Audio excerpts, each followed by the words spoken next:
Good afternoon, this is HorseRacingNation.com handicapper Jared Horak, and we're talking 2016 Kentucky Derby Contenders in this video. And I posted my first Derby Contenders blog on Wednesday, September 30th, and my exceptional 11 contenders are there. And if you want to read that blog, you can go over to HorseRacingNation.wordpress.com to see that 2016 Kentucky Derby's Contenders blog. And my 11 contenders, we'll just mention those contenders right now, and then we'll talk about some of the horses that actually ran last weekend in the Champagne and the Breeders' Futurity at Keeneland. Number 11 on my original list, Brody's Cause. We'll talk about him more in a few minutes. Trainer Dale Roman's Giants Causeway, the sire there. Finished 8th in his debut, and then he broke his maiden second time out at Churchill Downs, beating Conquest Big E. Number 10 on my original list, Greenpointcrusader. Another one we're going to talk about in a few minutes. A son of Bernardini, trainer Dominic Schettino. Missed by a neck in his Saratoga debut, and then he came back and he broke his maiden at Saratoga at 7 furlongs on September 5th. Number 9 on my list, Justin Squared for trainer Bob Baffert, owner Zayat Stables, same connections as American Pharoah. This one, easy wire-to-wire winner in his debut on September 5th at Del Mar. He got an 86 Beyer speed figure that day. He did have a bull at work. That was on September 28th, 5 furlongs and 59 and change. So he's probably going to show up in the near future. It's a more sprint-oriented pedigree, sensational and vindication. But we'll have to see how good he ends up being. He's certainly fast, and we'll see how far he wants to go in the future. Number 8, I Will Score on my list. Roman Ruler is the sire, belonged to me, the damn sire. Trainer Jerry Hollendorfer. He won easily in his Los Alamitos debut on September 11th, and he's come back to work out since then. So he's one that could end up being a decent sort for Jerry Hollendorfer. Number 7 on my list, Conquest Big E. In his career debut, as I mentioned, he finished second. In that race, he finished second to Brody's Cause. He's been having some gait issues, but they certainly worked that out. He's another one I'm going to talk about in a few minutes. In his second career start, he did win that one, and I'll talk about that race in a few. Number 6, Sail Ahoy on my list. Another son of Bernardini, trainer Shug McGahee.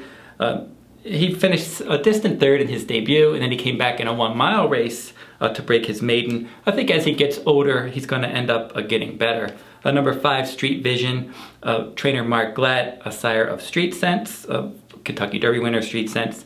This one, he finished 4th in his debut, but then much better effort second time out. He looked professional under Rafael Bejarano, broke his maiden on September 27th at Santa Anita, and he got an 87 Beyer speed figure for that race. Number 4, Rayless, this one for trainer Doug O'Neill, Square Eddie the sire, 10 Most Wanted, the damn sire. He's had now 6 career starts, and he's a stakes winner. He won the Grade 1 Hopeful, getting a 93 Beyer speed figure at Saratoga. Number 3 on my list, More Spirit, another Bob Baffert trainee. This one was a $650,000 purchase. Broke slow in his debut. He made a nice inside move, took the lead, ended up finishing second. He got an 83 Beyer speed figure. I think he's not going to be a maiden much longer. This one, a son of Escandrea, Dixie Union on the dam side. Nice pedigree, cost a lot of money, good connections, promising debut. Number 2, Seymour Dini. This one, a $900,000 purchase, another son of Bernardini. This one ended up in the debut, battling throughout, ended up finishing second for trainer Linda Rice. A lot of promise on this one. I think he's going to get better as he gets older. And then now my first number 1 from my first list in September, Mohaymen for trainer Karen McLaughlin, owned by Shadwell Stables. This one cost $2.2 million, and he was a determined winner over Seymour Dini, who I just mentioned, who's number 2 on my list. He beat that one by a half length, getting an 87 Beyer speed figure, 6 furlongs, Belmont Park on September 19th. I think they're going to go for the Nashua next on November 4th.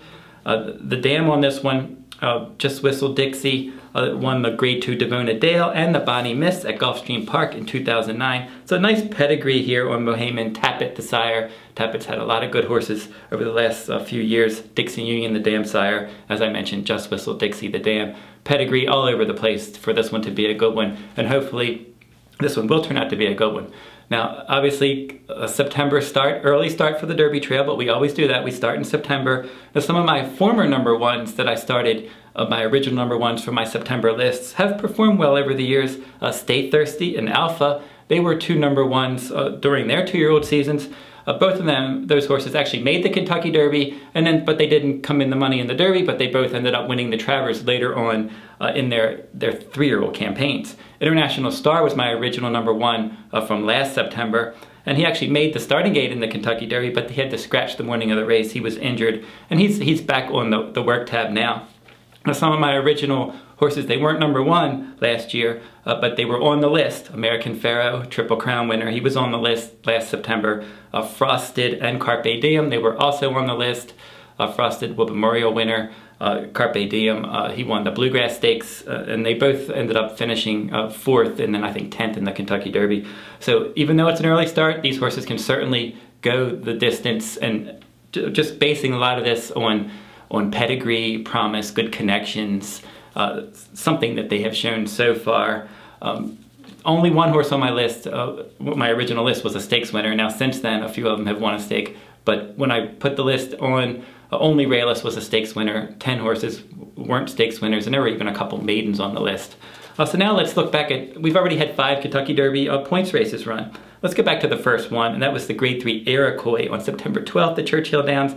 81 Beyer speed figure, cocked and loaded, won the race. He stalked, he pounced, he kicked clear. He won by a nice 2.5 lengths. Rated R Superstar was 2nd. Unbridled Outlaw was 3rd. Conquest Windy City was 4th. All those horses earned Kentucky Derby points. Now, typically the Iroquois hasn't been a strong prep for the Derby, at least the last few years. That's certainly been the case. The Beyer speed figure wasn't that strong, so we'll have to see how the horses come out of that race.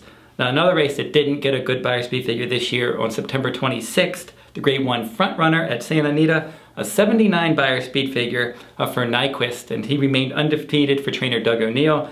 This one's one that, at this point, he looks like he could be a miler. I'm not sure he really wants to go that far. His numbers in his earlier races, around 1 turn, were better, and based on his pedigree and looking at the speed figures, at this point, I think he's going to be better at shorter distances, and that's why he didn't make my top 11. Obviously, he has a lot of talent, I've no doubt about that, but just not sure how far he really wants to go and if he's really a Derby contender. Now, Swipe, who finished 2nd to Nyquist, Nyquist beat him pretty handily in some sprint races, but Swipe was much closer to him in the front runner, and I think that one maybe in the long term, it could end up being a decent sort. He's got that pedigree to go on, and he's one, I think, to at least watch for, but right now he's not on my list either because he hasn't really run that fast.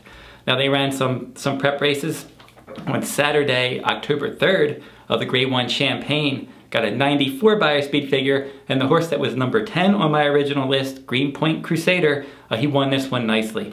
It was a sloppy sealed track. He was sitting back in 6th place. He powered home. He won by over 4 lengths, getting that nice 94 Beyer speed figure. Nice pedigree on this one. That's why we liked him to begin with. He certainly lived up to that promise with that nice win in the Champagne. A Sunny Ridge was 2nd. Portfolio Manager finished 3rd. Now, a couple of my other horses were on my list, ran in the Champagne. Sail Ahoy, he was 6th on my list, and he finished 4th in the Champagne. I still like this one for trainer Shug McGahee.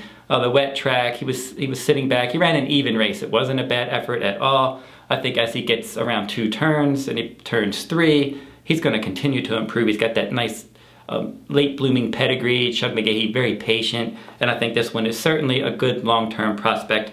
The biggest disappointment was Rayless. He was 4th on my list. He won the Grade 1 Hopeful. He ended up fading to finish 6th. He was up on the pace, and he just didn't kick it in the stretch. He actually faded, and that was a really disappointing effort for the Doug O'Neill trainee. I think he's better than that. Maybe it was the wet track. I don't know. Maybe he really doesn't want to go any further. We'll have to see. But he'll remain on my list. I'm going to drop him when I update my list, but he'll remain on there. I'll give him another chance on a fast track. The Grade 1 Breeders' Futurity was also run on October 3rd. This one at Keeneland, and it got a solid 88 Beyer speed figure, and Brody's cause looked good in this one. He was number 11 on my list from last week. This one rallied from 10th place to win the Breeders' Futurity by a length. This was a good, solid effort, very professional. It's good to see these horses as they learn more, and especially you see these 2-year-olds. A lot of them, they haven't learned to run yet. They just kind of know one way to go. They show speed, and then slowly they start to learn how to ration that speed and how to run as they get more professional. Brody's cause is already professional. He can pass horses, and it's something you certainly want to see. This was a muddy track. Just rolled home, nice win. Exaggerator finished 2nd. for trainer Keith DeZormo. He also has Swipe. So Keith DeZormo, he has some decent horses. He had Texas Red this year. So he's been through the rigors of the Triple Crown prep races, and he's got a couple solid horses this year. I think Exaggerator's a decent sort. Not in my top 11 yet, but he's one that could end up there. Now, Rated R Superstar finished third. We mentioned him. He ran in the Iroquois. He finished second in that one, and now he was third. He's already run in 2 points races, and he's gotten 6 Derby points. And then Stick Stately Dude ended up rounding out the top 4 in the Breeders' Futurity. Now, on Sunday, they ran the Grade 3 Gray Stakes at Woodbine. 84 Buyer Speed Figure, and Riker ran his record to 4 for 4, all 4 of those wins at Woodbine, and he won that race by 1.5 lengths in a 5-horse field. So he went wire to wire, he beat 4 rivals. He's certainly the best Derby contender at Woodbine. We'll have to see how he handles dirt now. He's probably going to come to the Breeders' Cup Juvenile. He's probably going to show some speed. We'll see how good he is. Not sure. He hasn't run on conventional dirt yet. He's been running on polytrack. The sire include Dam Sire Unreal Zeal. So he has some stamina on the sire side. Looks like he's more sprint oriented on the dam side. And he's certainly bred to handle dirt. We'll just have to see how far he really wants to go and how good he is. And we'll learn some of that when he does show up in the Breeders' Cup Juvenile. Now on Friday, October 2nd, another one of my contenders ran, and he was visually impressive. That was number 7 on my list, Conquest Big E, and he ended up breaking his maiden nicely at Keeneland on Friday, October 2nd at 1:16 on a sloppy seal track. He was visually impressive. He was bothered at the start. Now I mentioned before, we just talked about him a few minutes ago, that he's been having some gait issues. They had him at Saratoga. He had gait issues. They tried to work on him. They took him to Churchill Downs for his career debut. Again, he showed some gait problems there as well, and he ended up finishing second that day. Here he was bothered at the start. He was sitting in 5th, but he just cruised up. Always looked like he was moving well, like he was going to win the race, and he did. He won comfortably by 2.25 lengths, and I think for trainer Mark Cassidy, he's going to show up in the stakes ranks next. I'm not sure where they're going to go. The Kentucky Jockey Club Stakes could be one that they could show up at Churchill Downs. We'll see. Not sure where he's going next, but I think it's stakes ranks. I think he's a future stakes winner, and he's certainly one that we want to look at in the long run. So now we've already had multiple horses have 10 Derby points. Nyquist, Greenpointcrusader, Brody's Cause, Cocked and Loaded, and Riker, they all have 10 Derby points already. And then sitting right behind them with 6 points, Rated R Superstar. As I mentioned, he was 3rd in the Breeders' Futurity, 2nd in the Iroquois, so he's already gotten 6 points.